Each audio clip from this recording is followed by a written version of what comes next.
bagus pertanyaannya ini. Ustaz, tolong dijelaskan bagaimana Imam atau Syekh Al-Albani bisa mensahihkan hadis. Bukankah beliau hidup di masa yang sangat jauh dengan para sahabat? Jangankan Syekh Albani, saya punya riwayat sampai Nabi Muhammad. Berapa abad kita dari Nabi Muhammad? Jauh. Jauh. Saya Ustaz Ahmad, Ustaz Aiman apalagi? Bahkan periwayatan baca Al-Quran beliau punya beberapa sampai ke Rasulullah. Jamaah sekalian rahimakumullah, sampai detik ini pun para ulama zaman sekarang pun punya periwayatan nyambung sampai Nabi Muhammad SAW. Bukankah para habib itu mereka memilikinya? Bukankah para habib mereka memilikinya riwayat sampai Nabi Muhammad? Ya. Beliau pun memiliki. Beliau pun memiliki. Dan ulama-ulama yang lain. Tapi enggak juga koar-koar gitu ya. Saya enggak. Jamaah sekalian rahimakumullah, jarak yang jauh bukan berarti kemudian seorang tidak bisa mensahihkan atau mendhaifkan hadis. Kenapa? Karena ilmunya kita sudah punya. Ada ilmu ruwat, bagaimana mempelajari perawi. Ilmu hadis itu sendiri. Mertuanya Imam Ibnu Katsir, tentunya yang hidup di tahun 600-an Hijriah, beliau di antara yang paling berjasa dalam hal ini. Beliau mengarang kitab judulnya Al-Kamal atau Al-Kamil kalau tidak salah, menceritakan semua para perawi detail tentang kehidupan para perawi. Dari tabi'in sampai kemudian kepada para yang mengeluarkan hadis seperti Imam Bukhari dan yang lainnya. Itu detail masing-masingnya. Karena mereka ketika meriwayatkan hadis, mereka menyebutkan dari mana mereka mendengarkannya. Orang-orang ini semuanya tercatat, dibukukan oleh Imam Al-Mizzi. Disebutkan namanya Al-Mizzi, mertua Imam Ibnu Katsir. Kemudian karena kitabnya terlalu luas, kitabnya terlalu lebar, kemudian ringkas oleh para ulama generasi berikutnya. Jadilah kitabnya Tahdzibul Kamal, ringkasan kitab Al-Kamal. Masih terlalu luas juga, diringkas lagi dengan generasi berikutnya. Tahdzibut Tahdzib, ringkasan Tahdzibul Kamal. Masih luas juga. Karena semakin ke sini kemampuan kita makin berkurang kan.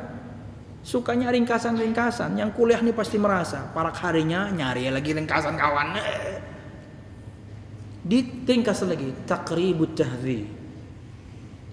Dari berjilid-jilid sampai selesai 1 jilid. Semua para perawi tercatat. Apanya? Derajatnya. Nama aslinya, orang tuanya, di mana mereka belajar, siapa gurunya, siapa muridnya, bagaimana kemudian pendapat orang lain tentang dia. Itulah kemudian yang bisa menjadikan seorang meneliti hadis. Oh, fulan suka bohong. Oh, fulan suka bikin hadis palsu. Oh, fulan terpercaya. Oh, fulan ada jujur. Ilmunya tersedia. Dan mungkin tidak berhenti di sekarang saja. Mungkin tidak berhenti di karangan Syekh Albani yang banyak itu. Silsilah al-hadits ad-dhaif wal-mawdhu'ah. Mungkin generasi berikutnya akan melanjutkan. Ya jemaah. Karena di luar Sahih Bukhari dan Muslim banyak hadis kemudian yang harus di cross check. Ulun tahu sekarang, dulu beliau adalah dekan Fakultas Hadis, Syekh Al-A'zami, orang India. Beliau dekan Fakultas Hadis. Beliaulah dulu yang ngetes ulun waktu tes mau masuk Madinah waktu itu di Jogja. Beliau setelah selesai dari dekan Fakultas Hadis di awal tahun 2000-an beliau pensiun. Tak taunya kabar beritanya tidak banyak. Sekarang tak taunya beliau mengeluarkan kitab hadis dengan puluhan jilid yang tidak ada di kitab yang lain. Jadi puluhan tahun beliau menghilang, tak taunya mengumpulkan dan kemudian beliau teliti. Ingat orang yang masih hidup di zaman ini, Syekh Al-A'zami. Wallahu a'lam bishawab. Dan ini akan selalu berlanjut. Ribuan sabda Nabi Muhammad sallallahu alaihi wasallam. Terkadang kita Sahih Bukhari saja mungkin belum khatam. Saya enggak tahu di Banjar ada yang bahas enggak Sahih Bukhari? Enggak kan? Enggak ada yang bahas. Karena hampir 5.000 hadis yang harus dibahas. Itu Sahih Bukhari saja. Sahih Muslim 4.000-an mungkin. Jadi seperti itu. Jadi jarak yang jauh bukan berarti kemudian seorang tidak bisa menjadi pengkritik hadis. Ada ilmunya maka silahkan. Tapi ingat, Syekh Muhammad bin Nasiruddin Al-Albani, beliau manusia, banyak salah. tapi beliau merujuk kesalahannya. Ada orang terkadang melecehkan beliau, kemudian atau bahkan mungkin menistakan beliau karena kesalahan dalam pengsahihan sebuah hadis padahal lemah, atau pengelamahan sebuah hadis padahal sahih. Tapi beliau rujuk. Kadang orang mungkin belum punya buku beliau rujuk ini. Belum punya. 220 kasus kesalahan beliau.